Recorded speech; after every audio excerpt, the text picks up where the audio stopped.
What's up, friends? Happy Saturday. Welcome into an all-new episode of the Pack a Day Podcast. I'm your host, Andy Herman. You can follow me on Twitter at Andy Herman NFL. You can follow the podcast at Pack a Day Podcast. It is officially preseason game one, Packers-Browns. Could not be more excited about this. I know it's preseason, but I still get into these every single year. There's a lot of really fun just sort of matchups to watch. I think there's a lot of really fun roster battles that are worth keeping an eye on. We're going to get a glimpse at some of these rookie players that have been doing really well in camp, and can they continue it in a game atmosphere? I'm excited for all of it. In just a moment, I'm going to be talking to special guest Dennis Krause, who is kind enough to join me to preview Packers and Browns. So we will get to that in just a moment. Before we get there, though, I showed you the other day, the fresh dough. This one, though, personal favorite, the Luigi's frozen pepperoni pizza, ultra thin crust. Like I said, personal favorite, the best. So I'm actually pretty easy going with pizza toppings. We could have the pineapple discussion on another day. I don't know of any frozen pizzas that are doing pineapple on it though, but still, we can have that discussion for another day. But love pepperonis, mushrooms, onions, extra cheese, sausage. There's a variety of directions we could go in. But there's a reason I usually get the pepperoni. They have the best tasting pepperonis to me of any pizza. Fresh pizza, frozen pizza, homemade pizza. They have delicious pepperoni. So I usually go for the pepperonis. My kids love the pepperonis as well. I would be probably embarrassed to tell you how many of these I have eaten in my lifetime. Also just want to quickly, this was from Witty and Wise on Twitter, technically at Witty and Wise too. Quote, "Oh my goodness, had my first ever," he's talking about Luigi's Pizza, "found it at my Appleton Woodman's, shared it with another friend, and I cannot tell you how much we enjoyed it. Have 3 more in the freezer." I've got a lot of those lately of people who have had it not known about Luigi's frozen pizzas and now have been trying them and are absolutely loving them. You guys know I am a pizza connoisseur. I am not going to lead you in the wrong direction with pizza. We can have a food take conversation on another day. I'm not going to lead you in the wrong direction on pizza, I promise you. But today, our Luigi's Pizza player to watch in Packers-Browns, Sean Clifford. And some of you might just say, you know what? It's backup quarterback. And if you get to backup quarterback, I just don't care. I get it. I understand. But there's a very easy argument to be made that Sean Clifford has the most at risk and the most to gain from a performance against the Browns. I mean, he's the number 2 quarterback. It does not seem like Michael Pratt is really in that conversation right now. Does not seem like he's ready to be in that conversation, despite him actually having some nice practices, some nice throws. It seems more of like a learning the playbook sort of thing. This is his number 2 job. With a strong preseason performance, he's just the guy. He's just the number 2 guy. He will be the backup going into the year. If he has a really bad performance, now we're starting to talk about, all right, do we need to try to elevate Michael Pratt into that discussion? Or is there a quarterback from another team around the league, which there will be backup quarterbacks moved prior to cutdown day via trades would be my guess.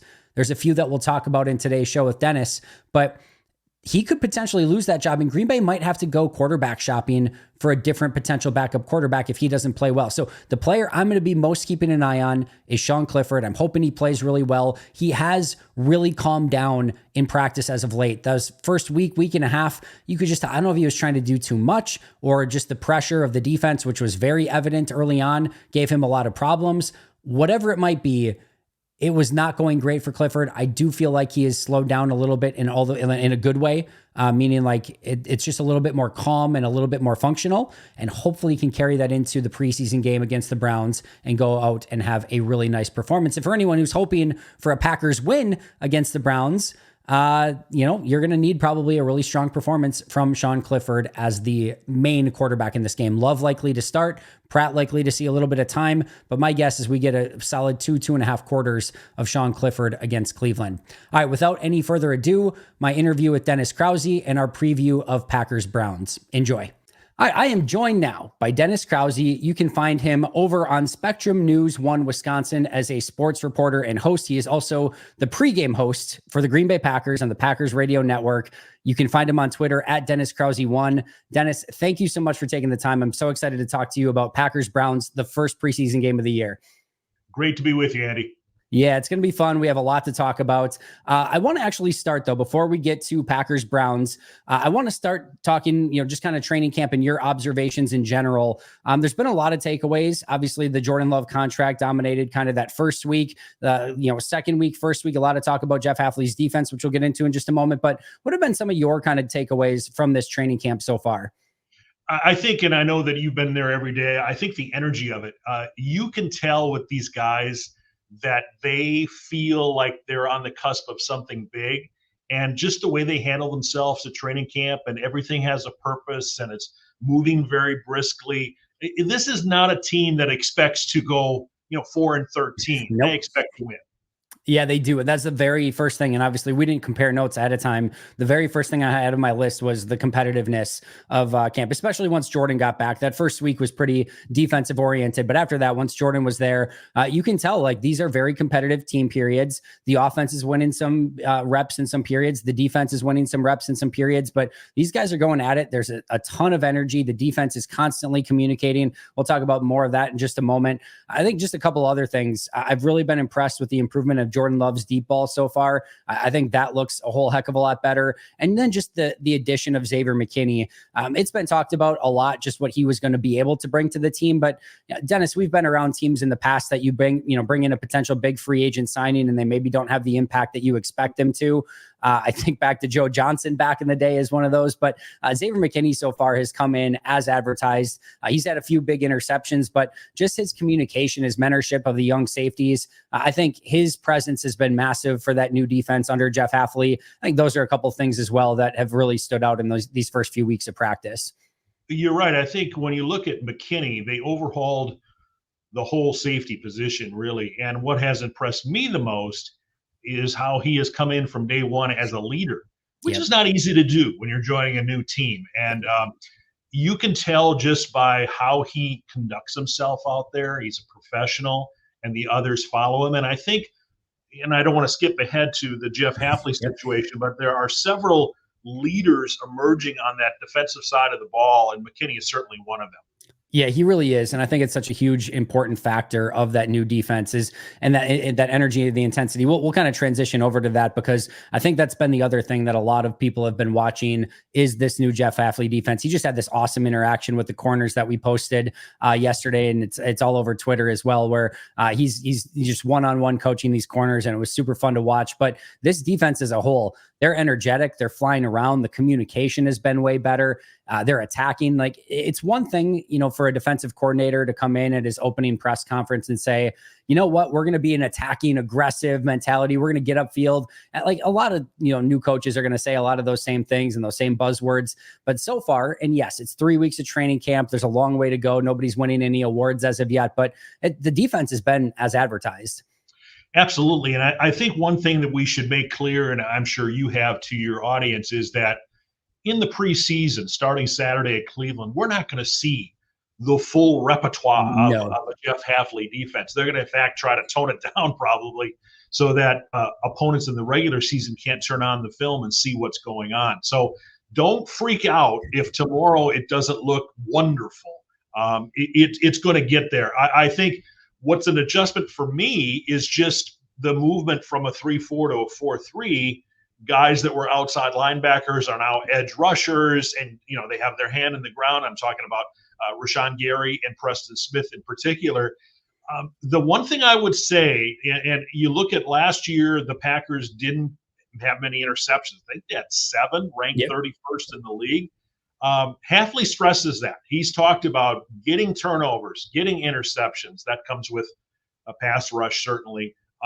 But I would also say that you need to be a little bit careful. And Leroy Butler on the roundtable on Spectrum News 1 is always talking about this. If you're going for interceptions all the time, make sure you're not giving up big plays as a result of that. That's kind of the trade-off there. So I like everything about the Hafley defense. I can't wait to see it in the regular season. I don't know if we're going to see the full brunt of it in the preseason, but I just think we should all understand that if you're daring, that means sometimes you give up plays too. I'm so glad you brought up both of those things. I want to start with your second point first, because it does feel like there is going to be a little bit more risk reward with this defense. One of the things I've been actually mostly impressed with this defense so far is, you kind of know if you're going to be attacking, getting upfield, and you're going to be going towards the football and really making it sort of like you've got tunnel vision towards that, you can be susceptible to a lot of screens, draws, counters, reverses. I think to a T, almost every single screen, bubble screen, reverse, end around, counter, like any of it, like the defense has been all over every single one of those things in a really impressive way, where if you are playing this attacking brand of football, it can be so easy to lose sight of some of those things. And it's almost felt like there's been an extra defender on the field at times. But to your point, we have also seen, especially as of late, especially as Jordan got back into camp, some of these deep balls connect to Christian Watson. We've seen some to Dontavian Wicks, Romeo Dobbs. We are seeing a little bit more of that. I think, Joe Barry's defense was set up to not give up those big plays. He was going to give up some of the underneath stuff. Jeff Hafley's is going to be a little bit more attacking, a little bit more aggressive and trying to take over the ball. And I think you will see a few more of those big plays. So if there were a perfect defense, every single team would be running that exact defense. There's going to be some negatives that come with the positives. But I think overall, they're doing their best to mitigate the risk while also trying their best to take over the ball. I'll let you comment on that just a second. The other thing I was just going to say really quick is the defense playing a more vanilla brand of football in preseason. Not only do I not expect it to look like it's supposed to, I think they may actually end up in maybe some more disadvantageous situations where it wouldn't surprise me if Hafley just goes out in a lot of cover one, plays his base concept and says, hey, corners, I want to see what you guys can do on an island. I want to see what, how much I can trust you guys in certain situations, and not disguise a lot. Just be, we're going to be single high, extra guy in the box, corners and man-to-man on the outside. Let's see what you got so he can test those guys out and know what he can trust, which could result in maybe some of those more big plays. And I wouldn't worry about it because I think he's just kind of seen what he can get away with some of those guys in the preseason. Yeah, and I don't want to come off as an apologist for Joe Barry because that page has been turned. Okay, yep. He's no longer in Green Bay. He's the linebackers coach now in Miami. But I would say this, and you read stuff online too from other teams around the NFL. Anybody with a new defensive coordinator raves about them, how aggressive they are. They're going to let us play. We're going to do this and that. Okay, let's see what reality is. And that's not a knock at Jeff Hafley. I like Jeff Hafley. I think this is going to work. I'm just saying that a lot of teams around the NFL have changed defensive coordinators and are saying the same thing. It comes down to, and you know this, Andy, it comes down to the players. Yeah. We've talked to Eric Stokes, for example, who's one of the big keys in my mind to how good this defense is this year. And he says we want to be known as a team that's defensive, not just offensive. So, I mean, they know what has happened the last several years. And whoever has been the defensive coordinator with the Packers, it's been a lightning rod. I mean, the last several have been fired. Let's be honest. They have been in the line of fire. Fans have second-guessed them. So I'm sure it's not going to be perfect with Jeff Hafley, but I'm certainly willing to give him a chance. And I think history is a great teacher here. When Dom Capers was fired, everyone was so excited about Mike Pettin up until everyone called for Mike Pettin to be fired. And when Mike Pettin was fired, everyone was so excited for a new defensive coordinator up until the point where everyone was calling for Joe Barry to be fired. And the same thing, everyone expected Rich Bisaccia to come in and just all of a sudden make this into a top 10, top 12 special teams unit. That has not happened overnight. So yes, we all get excited. Hope springs eternal this time of year, but we also need to be cautious and optimistic is good. But these things sometimes take time to figure out. Yeah, I think you're right in everything you said there. And I would just say this. I hope the Packers have a great season, but I'm old. I've been around. Every season I've been here, fans think they're going to the Super Bowl. And it really doesn't work that way usually. No, there's a process to it. That's for sure. I'm excited for the process. I'm excited for the new pieces, but there will be some ebbs and flows along the way that they're certainly going to have to navigate. You transitioned perfectly. You talked about Eric Stokes. I know you wrote about him as well. I think his return has been, something that's been really interesting for this defense. I know I went in to sort of OTAs, mini camps, training camps, expecting this to be Carrington Valentine versus Eric Stokes and these guys going back and forth. Now, a Carrington Valentine hamstring injury has certainly made it so that that's not the case. But even prior to that, this was Eric Stokes starting opposite Jair Alexander. There were really no signs that this was going to be a big time competition. He has taken that starting cornerback spot back. I think he's up to 4 interceptions in practice already, including one on Thursday where he had an interception of Jordan Love. in red zone activities. So he has looked confident. He's looked fast as he ever has. That was another question I had coming in, is with all those leg injuries, was he still going to be 4.3 40 fast? He's sticking with Christian Watson down the field on some of these deep routes. This is a pretty big development for Green Bay if he can get back anywhere near the form that he was playing like as a rookie coming out. And I don't think it's being over dramatic to say that Stokes is at a crossroads of his career. It was no coincidence the Packers didn't pick up the option on his rookie contract because he's been injury playing.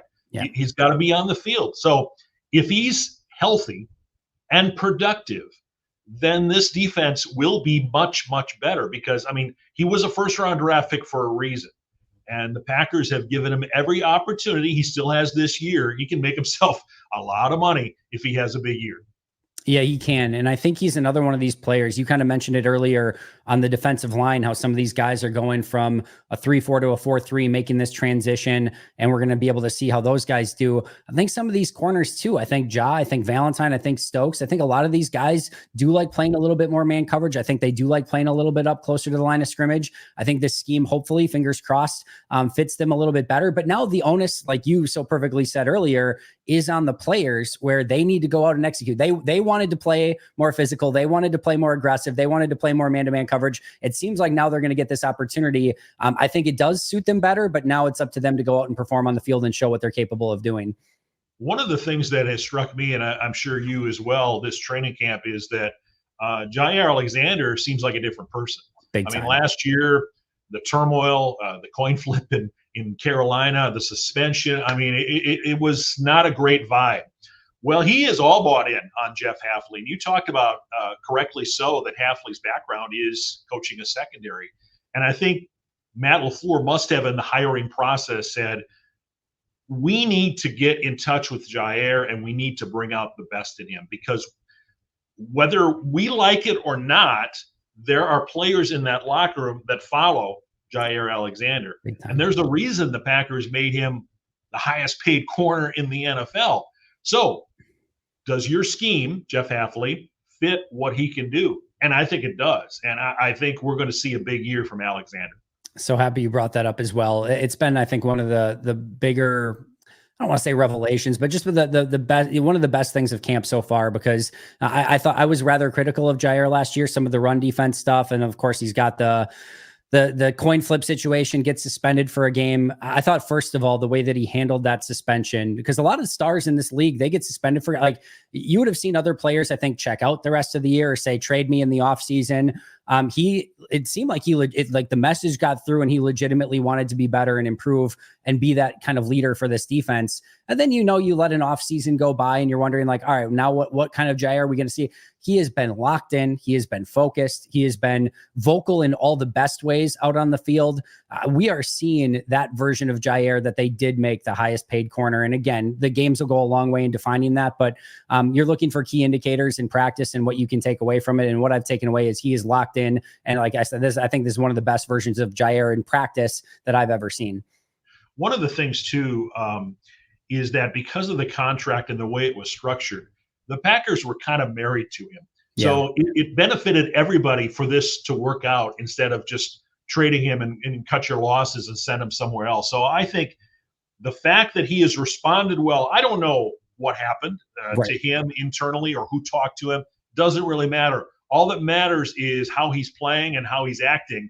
And this camp, as you indicate, he has been right on task. Big time. And the thing that you brought up as well, about finding maybe a defensive coordinator, a defensive backs coach that can unlock that. When Aaron was starting to like Aaron so perfectly put to Aaron Rodgers, of course, his down years are still most quarterbacks' best years, and he's absolutely right. But when they fired Mike and they brought in a new head coach, Mark Murphy made no qualms about it. He's like, we wanted to find somebody that we think could get Aaron playing back at that MVP level, because they, of course, too, with huge contract and franchise quarterback, they were married to Aaron at that point, and they wanted to find somebody who could unlock him again and get him back playing at that MVP level, and worked out pretty well. He got 2 more MVPs after Matt LaFleur came in. I think to your point, I think finding the right defensive scheme and the right coaches that can unlock not only Jair, but hopefully Rashawn Gary, Quay Walker is a first-round pick, Devontae White is a first-round pick. And like there is so much that they have invested into this defense. I think they are hoping that this defense unlocks a lot of those guys and gets them playing at that level. Absolutely. And I think now is probably a good time to say, too, that Matt LaFleur deserves some credit, because I think the success he had early in his tenure, people say, well, he's got Aaron Rodgers, got this and that. Well, he went through a quarterback transition, and we saw some rough moments early in the season, no question. But not only did he get the MVP years out of Rodgers that you mentioned, but he has flawlessly, it appears, executed this transition at quarterback from Rodgers to Love, which is not easy to do. A lot of teams have failed at that. So you have to give Matt LaFleur credit for that. And also, we were just talking about Jair Alexander. A lot of teams late last season when he was suspended would have split. That would have really hurt the dynamic in the locker room. And somehow, some way, LaFleur kept it together. They went to Minnesota and played a terrific game and beat the Vikings. Yeah, it's really well said. I think Matt's done a tremendous job with this team, and he deserves a lot of credit. I think he's finally starting to get some of it. Of course, we all know coaches are judged on Super Bowl wins and so many of those sort of things, but what he's done with this young team already has been really, really impressive. Let's transition to Packers-Browns preseason game number 1. The first thing I want to ask you about, Jordan Love seems set to play. He did have a maybe slight injury scare at the end of last practice. It didn't seem like anything major, but outside of that, assuming everything's all good, he is set to play a little bit in this game. I'll just ask you right out, is that, in your opinion, the right decision? And are you happy or disappointed that maybe that these starters are playing in this game? I think it is the right decision, because I don't know how else to say it. Jordan Love's not Aaron Rodgers. He hasn't been in the league 16, 17 years. There are still things he needs to learn. Now, if he gets hurt, we're all going to feel awful because of the money they have invested in him. And, quite honestly, behind him, what do you have at this point that's a proven commodity? So he has to stay healthy. But, you look at this Cleveland game, Andy. I mean, he's not going to be going against Myles Garrett and Zadarius Smith. I mean, Cleveland's resting a lot of people because of injuries or whatever in this game. So I think there was good communication between Matt LaFleur and Kevin Stefanski as to the two head coaches. What's this game going to be? Right. And I think ideally, his plan, Matt LaFleur, would be to have Love be in there for one series. They drive down there, they score a touchdown. He stays healthy. Everybody stays healthy, and everybody feels great about it, whatever the end result of the game is. That's what he hopes happens on Saturday with Jordan Love. Yeah, I've been pretty consistent on this for a while now. I think as a coach, there's not a right answer here. I think if you don't play your players in preseason and you go out and lay an egg early in the year, you're going to be criticized for it. And if you go out and play some starters early in a game and you have a Jordy Nelson situation where somebody tears an ACL, you're going to get criticized for it. You just basically have to go with what your gut says and hope for the best case scenario that either nobody gets hurt or that you start the season strong one way or the other. But I trust the coach to have their thumb on the pulse of the team and know what their team is needing best. And I stick with that decision, whatever it is. And I'll also say this too.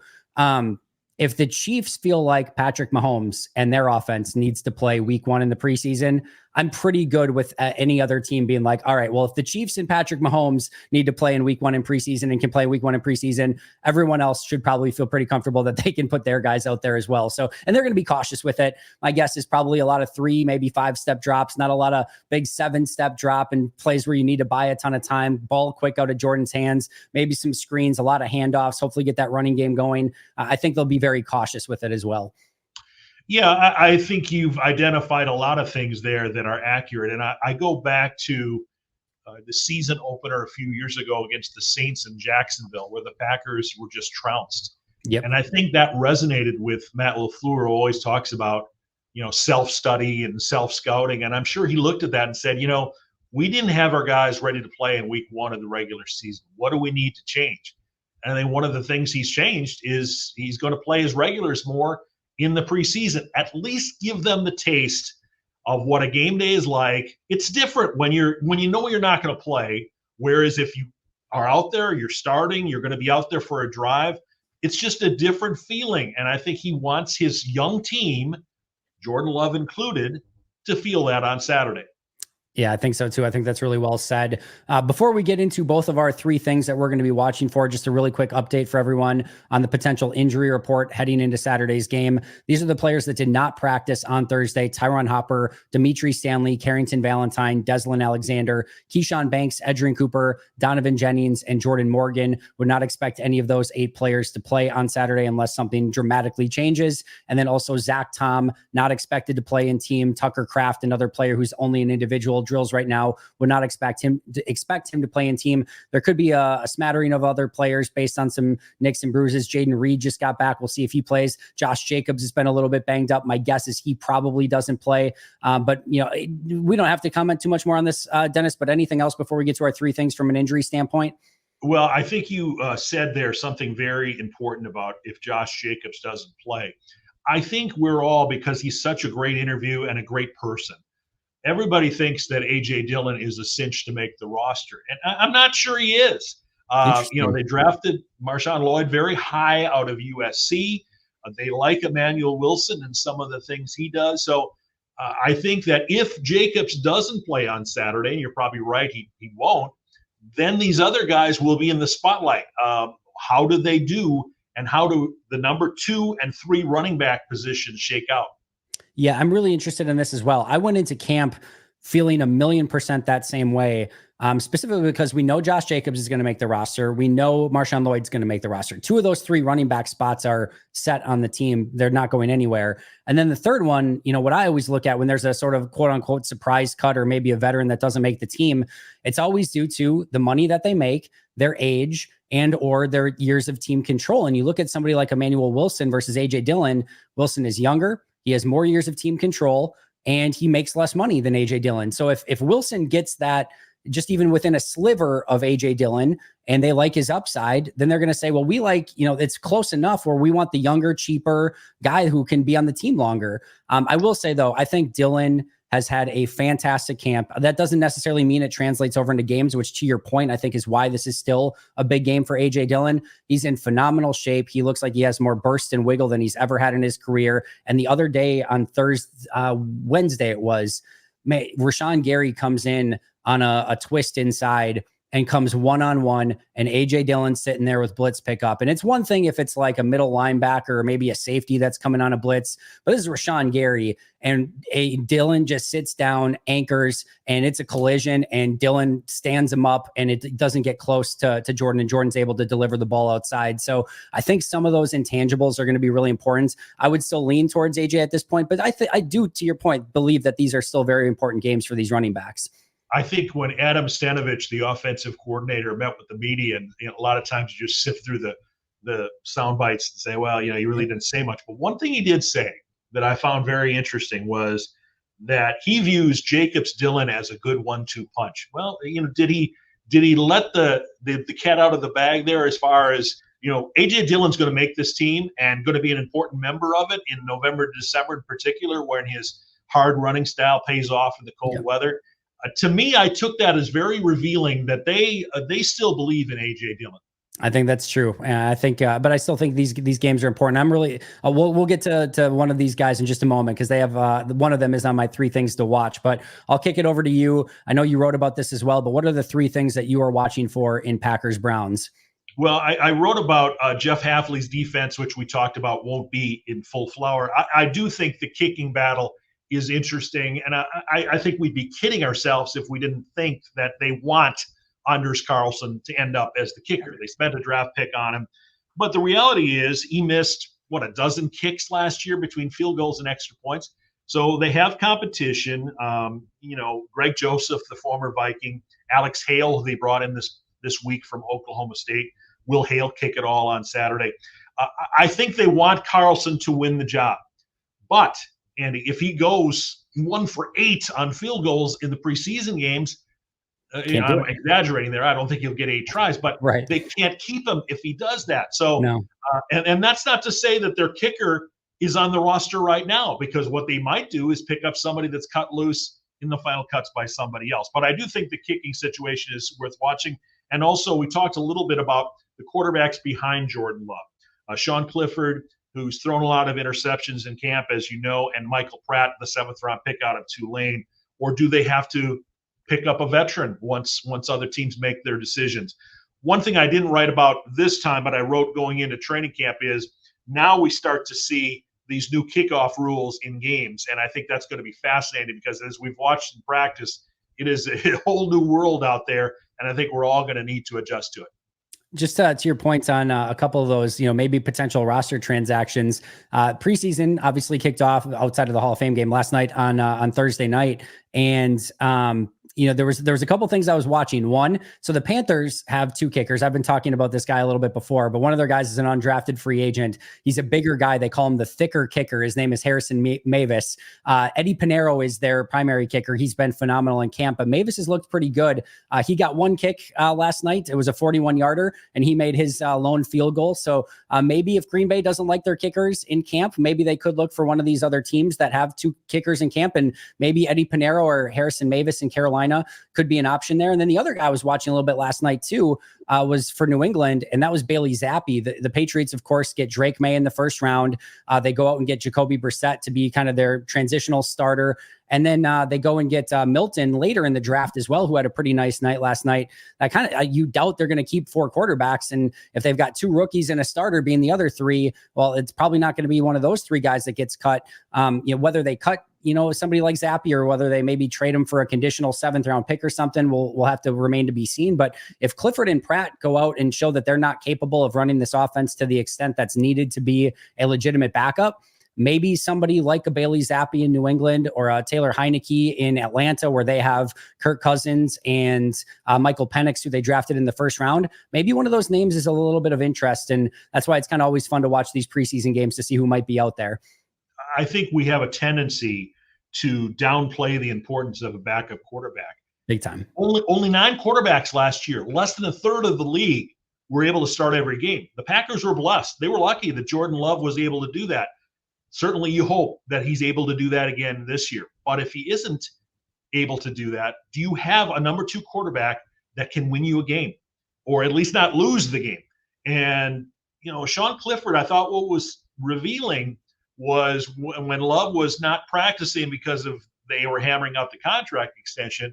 I wouldn't say Sean Clifford exactly comforted the Packers coaching staff with the way he played. They might have got a glimpse and said, we don't know if he's ready. Can he help us win a game if he has to? Yeah, it's going to be a big preseason for Sean Clifford and to some extent, I think Michael Pratt as well. Really quickly, my 3 things I'm going to be watching in this one: Javon Bullard and Evan Williams. They've been really, really fun in training camp so far. Would expect both of those guys to get a decent amount of playing time in the preseason, starting with the Browns game this week. What does it look like in game action? It's one thing to do it in practice. Can you carry it over? Even though it's a preseason game, can you still carry that over into the game? I'm excited to watch those two. And then the backup offensive line, we kind of talked about it with kicker. We talked about it certainly with the backup quarterback position as well. But I think this offensive line kind of has 6 players right now. They've got their 5 starters, and I'm going to include Jordan Morgan at right guard in that. And I think they have Sean Ryan as a really nice depth piece behind him. And that's not a bad place to start. A lot of teams would, like to have 6 players that they can feel pretty comfortable in.